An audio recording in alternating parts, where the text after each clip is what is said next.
Bayangkan, ada seorang lelaki terbujur kaku di atas papan mandi jenazah. Tubuhnya dingin, matanya tertutup. Dari sudut matanya mengalir setetes air bening, yaitu air mata. Orang-orang yang memandikannya saling menatap, gemetar. Kenapa jasad ini menangis? Dosa apa yang dia lakukan? Padahal ia bukan pezina, bukan pencuri, bahkan bukan pemabuk. Namanya Mulyono, tukang bangunan, pekerja keras. Tapi hatinya lebih keras dari beton. Dan hari itu, tubuhnya tak bisa lagi bicara, hanya bisa menangis karena setelah ruhnya dicabut, yang ia temukan bukan pintu taubat, melainkan kubur yang sempit. Palu yang biasa dia pakai sekarang dipakai untuk menghantam kepalanya. Lebih besar, berapi, dan dipegang oleh dua malaikat yang tak mengenal senyum. Inilah kisah nyata yang banyak kita temui dalam kehidupan sehari-hari tentang penyesalan yang datang setelah terlambat. Sebuah peringatan keras bagi siapa saja yang mengira kematian itu masih lama dan bisa ditunda. Simak kisah ini sampai akhir, karena bisa jadi jalan hidup Mulyono adalah jalan yang kita tapaki sekarang. Assalamualaikum warahmatullahi wabarakatuh. Selamat datang di Irman Hidayah, tempat di mana kisah bukan sekedar cerita, namun lentera hati yang menerangi jalan menuju kebenaran. Bagikan video ini agar menjadi amal jariah yang terus mengalir. Terima kasih. Namanya Mulyono. Usianya 40 tahun, bertubuh kekar, kulit legam karena matahari, dan tangan kapalan hasil memikul semen bertahun-tahun. Ia tukang bangunan yang dikenal ulet. Tak peduli hujan atau panas, ia tetap bekerja. Mulyono bukan orang yang malas. Tapi jika bicara soal agama, mulutnya berubah tajam seperti pahat. Sholat itu buat orang yang sok suci. Katanya suatu hari saat rekan kerjanya baru selesai salat zuhur di proyek. Kalau hati belum ikhlas, buat apa sholat? Cuma formalitas. Tak sekali dua kali ia berkata begitu. Mulyono adalah tipe orang yang memandang agama sebagai beban. Ia sering mengolok-olok teman yang rajin mengaji. Kamu mau jadi ustaz? Hidup mah dinikmati aja bro. Ucapnya sambil tertawa dan menyalakan rokok. Padahal ia lahir dari keluarga sederhana yang dulu cukup taat. Tapi entah kenapa, sejak remaja, Mulyono merasa agama itu mengekang. Ia menyerap kalimat-kalimat seperti, Tuhan itu maha tahu hati, lalu menggunakannya sebagai pembenaran untuk tidak beribadah. Ia tidak kasar, tidak mencuri, tapi ia juga tidak pernah menunaikan sholat. Nasihat dari tetangga atau teman hanya dianggap angin lalu. Bahkan, ada seorang ustaz yang pernah menegurnya dengan halus, Yono, kamu kuat kerja, tapi sayang, kamu gak pernah kuat menahan diri untuk sujud. Jawaban Mulyono mengejutkan banyak orang. Sudah jangan bawa-bawa Tuhan ke hidup saya. Urus saja hidupmu sendiri, jangan sok jadi malaikat. Meskipun nadanya keras, Mulyono tidak pernah melakukan kekerasan fisik. Tapi kerasnya lisan dan kerasnya hati membuat banyak orang segan. Ia lebih suka bekerja daripada ikut pengajian. Lebih nyaman dengan obrolan di warung kopi daripada ikut sholat berjamaah. Saat ada proyek dekat masjid, ia akan istirahat di terasnya, menyender pada tiang saat azan berkumandang, dan berkata dengan enteng, suara azannya bagus buat tidur siang enak. Kemudian ia tertidur, sementara jamaah lainnya berdiri dalam saf. Namun, yang paling menyedihkan adalah ketika anak-anak muda mulai berubah menjadi baik, Mulyono justru menjadi racun bagi mereka. Pernah suatu sore, ia melihat pemuda tetangga mengenakan peci dan pergi ke masjid. Heh, kamu baru segitu umurnya udah ke masjid? Belum puas hidup apa? Mumpung muda tuh foya-foya dulu. Ntar tua, baru deket-deket sama Tuhan, kata Mulyono sambil tertawa terbahak. Kalimat-kalimat itu ringan di bibirnya, tapi berat hisabnya di akhirat. Ia seolah lupa bahwa umur bukan jaminan panjang, bahwa maut tidak menunggu uban dan tongkat.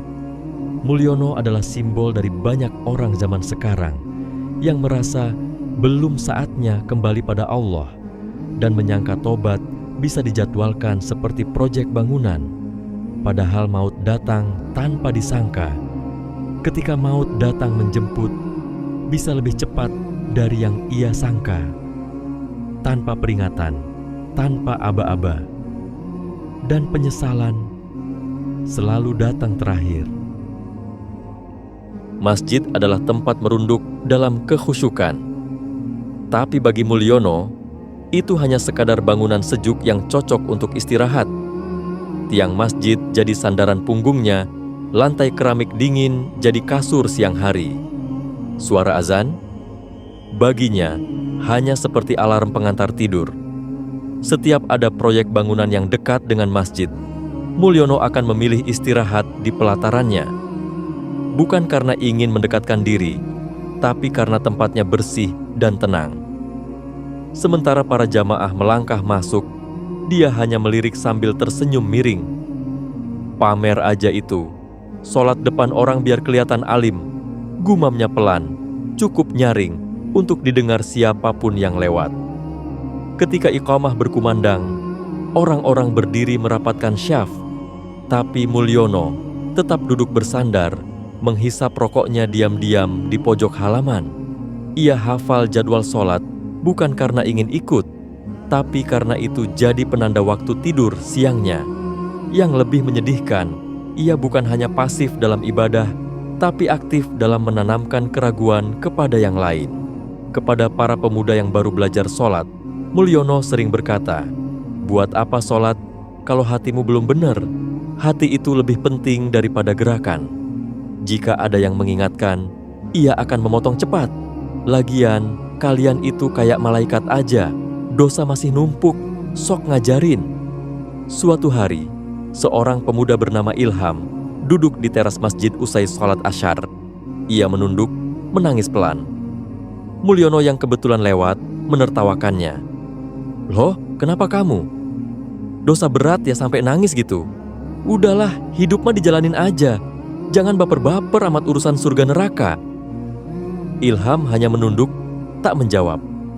Tapi air matanya semakin deras. Beberapa orang menyaksikan itu, dan hatinya bergetar melihat betapa kerasnya hati Mulyono. Ironisnya, Mulyono sangat suka bicara soal rezeki. Ia berkata bahwa Tuhan itu baik, tidak akan menyiksa orang yang bekerja keras. Saya nggak sholat, iya. Tapi saya nggak ganggu orang, nggak maling, masak masuk neraka juga. Bagi Mulyono, surga adalah hak semua orang. Ia merasa bahwa ibadah bisa diganti dengan kerja keras, dan dosa bisa ditawar dengan logika. Ia pernah berkata, Tuhan itu penyayang. Kalau tiap orang berdosa langsung masuk neraka, ya penuh dong itu neraka. Dan mungkin inilah bentuk kesombongan yang paling halus. Merasa paham Tuhan melebihi firman-Nya sendiri. Padahal Allah telah berfirman, "Dan tidaklah aku menciptakan jin dan manusia, melainkan supaya mereka menyembahku." Az-Zariyat ayat 56. Tapi bagi Mulyono, ayat hanyalah tulisan Arab yang tak lebih penting dari semen dan pasir di tangannya. Sementara hidup terus berjalan, Mulyono terus menunda untuk sholat, menunda untuk mengaji, menunda untuk kembali. Ia kira kematian akan datang setelah uban merata dan tubuh membungkuk. Yang tak ia tahu, malaikat maut tak butuh undangan. Ia datang ketika jatah waktu habis, bukan ketika hati sudah siap. Hari itu, langit mendung sejak pagi. Udara terasa lebih lembab dari biasanya. Mulyono baru saja menyelesaikan adukan semen untuk pondasi pagar rumah orang. Tubuhnya tampak lebih lemah dari biasanya, tapi mulutnya tetap lantang mencela azan yang terdengar dari kejauhan. Baru juga mulai kerja, udah azan lagi. Kayaknya hidup orang masjid cuma buat ganggu orang cari nafkah aja, katanya, seraya mengusap peluh dengan tangan kotor. Ia menolak ajakan rekan kerjanya untuk istirahat sholat zuhur. "Lu aja sana, gua mah istirahat aja cukup di sini. Toh Tuhan tahu niat kita." Tak ada yang menyangka bahwa hari itu adalah hari terakhir ia bisa mengangkat cangkul. Menjelang sore, tubuh Mulyono mendadak gemetar hebat. Ia bersandar pada tiang kayu bangunan sambil memegangi dadanya yang terasa nyeri. Nafasnya tersengal. Teman-temannya panik, membawanya ke klinik terdekat. Tapi klinik itu hanya bisa merujuk ke rumah sakit kota. Dalam perjalanan, tubuhnya makin melemas. Beberapa kali ia mencoba bicara, tapi lidahnya keluh, wajahnya pucat. Dan di satu titik, matanya terbuka lebar, namun tak berkedip lagi. Di klinik kota, dokter hanya menggeleng pelan. "Maaf, beliau sudah tidak tertolong," ucapnya. Berita kematian Mulyono menyebar cepat, tapi tidak banyak yang datang. Hanya tetangga sekitar yang merasa kasihan. Bahkan, keluarganya dari kampung baru tiba keesokan harinya. Yang membuat semua orang terkejut adalah saat proses memandikan jenazah. Pemandi jenazah pertama yang membuka kain penutup langsung terdiam. Tangannya gemetar. Ia memanggil rekannya. "Lihat ini," bisiknya. Dari ujung mata Mulyono terlihat tetesan air bening jatuh perlahan, seolah jasad itu menangis. "Ini bukan air wudhu, ini bukan bekas siraman, ini air mata," ucap si pemandi jenazah dengan suara bergetar. Sebagian yang hadir mundur, ada yang merinding, ada yang langsung duduk lemas. Mereka sadar ini bukan hal biasa, tapi air mata itu bukan tanda rahmat, bukan tanda husnul khatimah. Ia adalah isyarat yang amat menyesakkan, yaitu tangisan ruh yang tak sempat bertaubat. Rasulullah pernah bersabda, "Setiap yang mati akan menyesal. Orang yang berbuat baik menyesal karena ingin lebih banyak berbuat baik. Dan orang yang berbuat dosa menyesal karena tak sempat bertaubat." Hadis riwayat Tabrani. Jasad Mulyono dimakamkan di tanah pemakaman umum desa. Tak ada iringan panjang, tak ada doa khusyuk dari jamaah masjid yang biasa ia hina. Tak ada air mata dari rekan-rekan kerja yang dulu tertawa bersamanya. Yang ada hanyalah keheningan dan desas-desus ketakutan dari orang-orang yang menyaksikan jenazah itu menangis. Beberapa anak muda yang pernah ditertawakan olehnya kini berdiri menunduk. Salah satunya berbisik, "Mungkin itu peringatan buat kita juga." Tapi bagi Mulyono, segala penyesalan telah terlambat. Ruhnya telah kembali pada Rabb-nya, tanpa bekal, tanpa taubat. Dan di dalam kuburnya, malam pertama telah menanti. Bukan dengan pelita, tapi dengan gelap yang tak tertembus cahaya. Malam turun dengan pelan. Tanah kuburan yang tadi ramai dengan suara orang menggali dan doa pelan para tetangga, kini kembali sepi. Di dalam perut bumi, jasad Mulyono terbujur kaku, diselimuti kafan dan tanah. Tak ada suara, tak ada cahaya. Yang tersisa hanya tubuh yang telah ditinggalkan ruh dan kesendirian yang menyambutnya. Namun kesendirian itu tak berlangsung lama. Dari kejauhan, suara hentakan tanah mulai terdengar. Bukan dari atas, tapi dari sisi liang kubur. Dua makhluk besar dengan rupa yang tak bisa dilukiskan manusia datang menghampiri.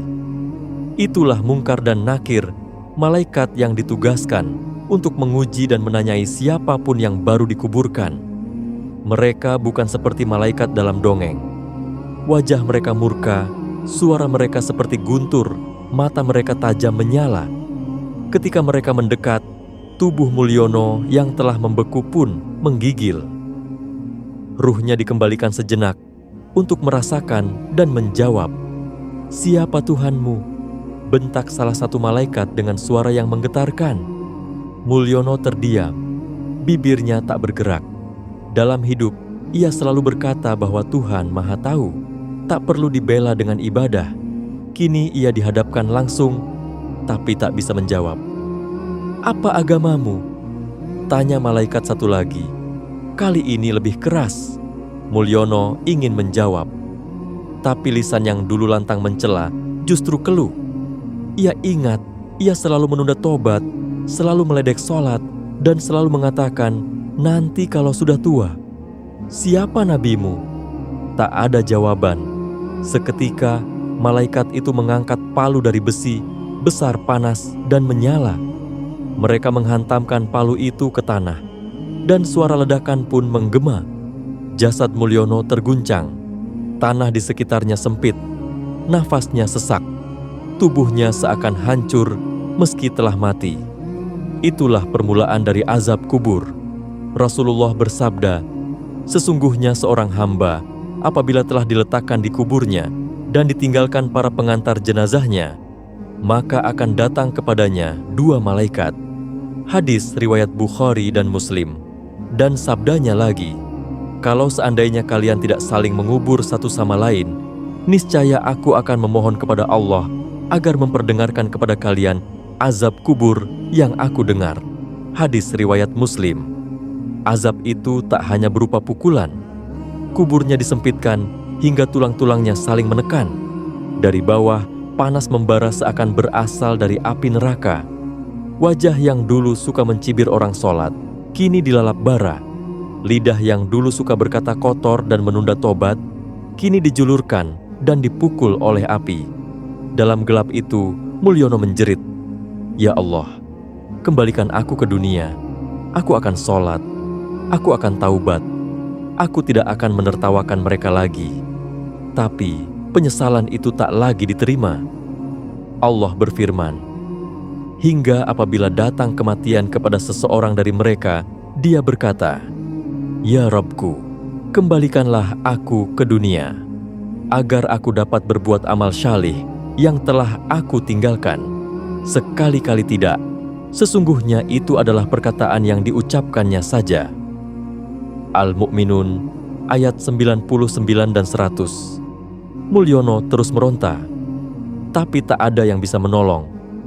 Tidak orang yang dulu ia hina, tidak masjid tempat ia lewati tanpa hormat, tidak pula amal yang tak pernah ia lakukan.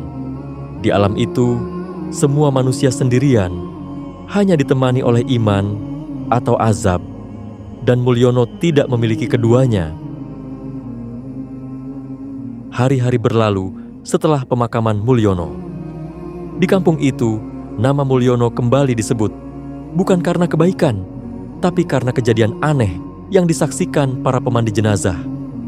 Waktu kami mandikan, wajahnya terlihat keras, tapi tiba-tiba air mata menetes, seolah jasad itu menangis.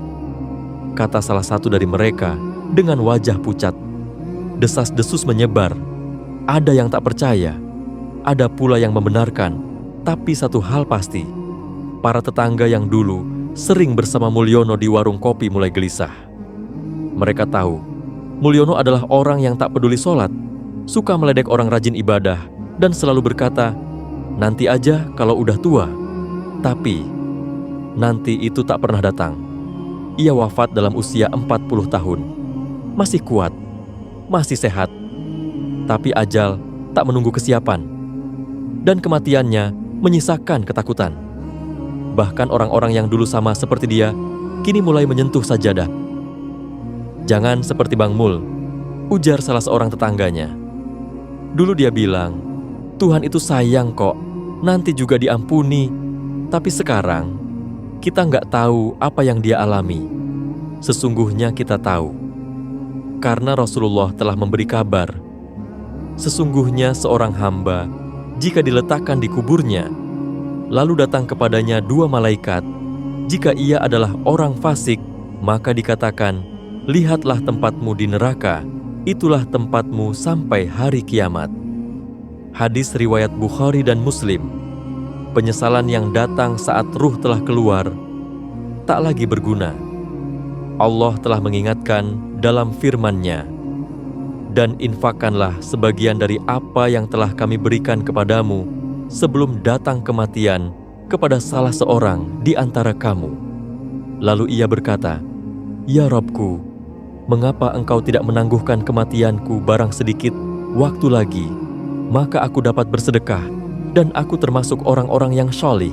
Al-Munafiqun. Tapi ayat itu tidak dibaca oleh Mulyono semasa hidup. Ia lebih suka berkata, "Nanti." Ia mengira Umur panjang adalah jaminan. Ia percaya mitos bahwa tobat terbaik adalah saat rambut memutih dan gigi tanggal. Kini ia tahu, waktu terbaik untuk tobat adalah ketika masih hidup. Bukan ketika kafan sudah membalut tubuh, bukan saat palu malaikat telah menghantam kubur, dan bukan ketika air mata keluar dari jasad yang dingin. Mulyono tak akan kembali. Tapi kisahnya, semoga menjadi pelajaran bagi yang masih hidup, bagi kita yang masih bisa melihat matahari, masih bisa sujud, masih bisa meminta ampun. Jangan biarkan kesombongan membutakan. Jangan menunggu tua untuk tobat, karena maut tak melihat usia, tidak menunggu alasan. Sesungguhnya kubur itu adalah taman dari taman-taman surga, atau lubang dari lubang-lubang neraka. H.R. Tirmidzi. Kini, Mulyono telah masuk ke dalam salah satu lubang itu, dan hanya Allah yang tahu seberapa dalam. Saudaraku, kita sering mendengar, besok aku akan berubah. Tapi siapa yang menjamin ada besok? Kita terlalu sibuk membangun dunia, hingga lupa menyiapkan rumah di akhirat. Kita terlalu percaya bahwa waktu selalu berpihak pada kita. Padahal, waktu adalah pedang yang diam-diam memotong peluang taubat satu demi satu. Mulyono bukan tokoh jahat. Ia tidak membunuh, tidak mencuri, tapi ia menunda taubat, menunda sholat, menunda mengenal Tuhan, dan ia membayar mahal untuk semua penundaan itu. Kita masih hidup. Kita masih bisa menyesal sebelum terlambat, dan hari ini, mungkin ini adalah panggilan terakhir sebelum ajal menjemput tanpa aba-aba. Jangan remehkan sholat, jangan tunda tobat, jangan anggap enteng orang-orang soleh, karena bisa jadi mereka yang kau lecehkan hari ini justru kelak yang kau iri di hadapan Allah. Rasulullah pernah bersabda, sesungguhnya seseorang akan dibangkitkan di atas apa yang ia mati di atasnya. Hadis riwayat Muslim. Dan Allah memperingatkan, dan tiadalah penangguhan bagi seseorang apabila ajalnya telah datang. Al-Munafiqun ayat 11. Wahai jiwa yang masih bisa membaca pesan ini, bangkitlah. Jangan tunggu maut menjemput untuk menangis. Jangan tunggu kafan menutup wajahmu untuk menyesal. Karena yang sudah mati tidak bisa menulis ulang kisahnya. Tekan like dan tulis amin di kolom komentar. Semoga Allah mengampuni dosa kita dan keluarga, serta mengumpulkan kita kembali di surganya dan dijauhkan dari api neraka. Bagikan video ini agar lebih banyak saudara kita mendapatkan pelajaran berharga, dan semoga menjadi amal jariah untuk kita semua. Subscribe sekarang untuk mendukung dakwah ini, dan agar kamu tidak ketinggalan kisah-kisah penuh hikmah dan makna mendalam seperti ini. Terima kasih sudah mendengarkan hingga akhir. Wassalamualaikum warahmatullahi wabarakatuh.